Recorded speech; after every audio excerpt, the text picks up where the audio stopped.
السلام علیکم ورحمۃ اللہ وبرکاتہ۔ آپ دیکھ رہے ہیں لرن قرآن لائیو چینل کا پروگرام آؤ قرآن سیکھیں۔ آج کی اس ویڈیو میں ہم انشاءاللہ حروف شمسیہ کے بارے میں پڑھیں گے، انہیں وہ کتنے ہیں اور کیسے استعمال ہوتے ہیں۔ آپ ویڈیو کو اینڈ تک واچ کریں تاکہ ویڈیو مکمل ہونے پر آپ کو اچھے طرح سے آج کی کلاس میں پڑھایا گیا سبق یاد ہو جائے۔ آئیے شروع کرتے ہیں۔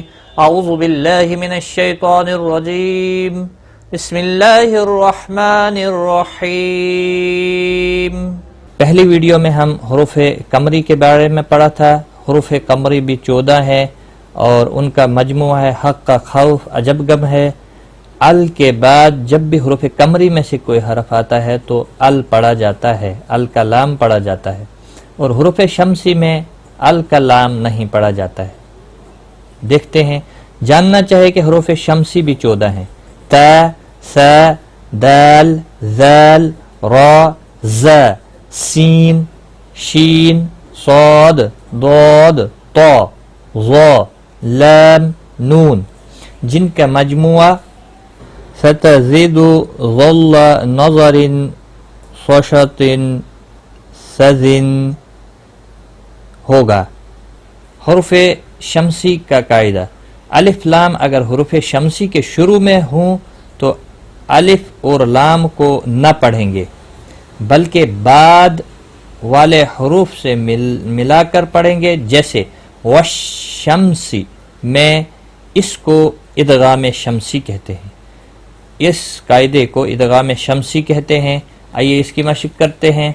حروف شمسی جن میں الف لام نہیں پڑھا جاتا ہے، اذا الشمس، اذا الشمس، دیکھو یہاں پر الف اور لام نہیں پڑھا گیا۔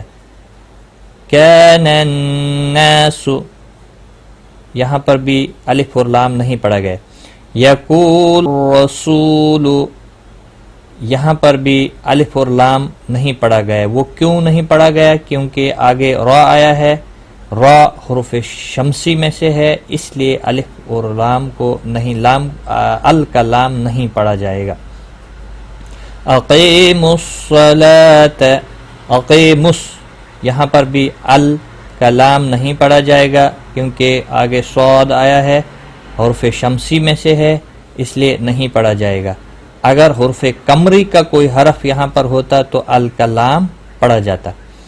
اذا الشمس، كان الناس، يقول رسول، اقیموا الصلاة۔ یاد رکھیں، حروف قمری کے بعد الف اور لام کے بعد حروف قمری میں سے کوئی حرف آتا ہے تو ال کا لام پڑھا جاتا ہے، اور جب بھی حروف شمسی کا کوئی حرف آتا ہے تو ال کا لام نہیں پڑھا جاتا ہے۔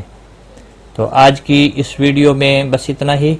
اپنا خیال رکھیں، دعاؤں میں یاد رکھنا۔ ٹیک کیئر، خدا حافظ۔